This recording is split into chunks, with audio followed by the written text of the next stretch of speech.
How to change clock on iPhone. Hello everyone, I am Bishaka and welcome to our channel. Now let's get right into the tutorial. Firstly, scroll down from the top right of your screen and you will be led to your notification center. Here, tap hold on the screen and you will see the option for customize.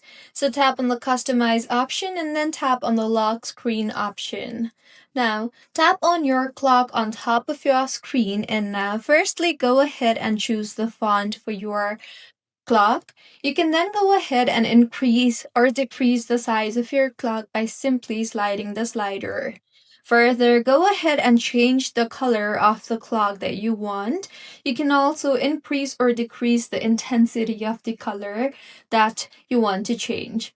Finally, tap on the Done option on the top right of your screen in order to save the changes that you just made, and with this, your clock will be changed. So this is how you can change clock on iPhone. If you find this tutorial helpful, please like the video and do comment if you have any queries.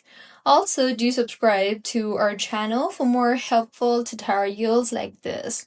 See you on the next one.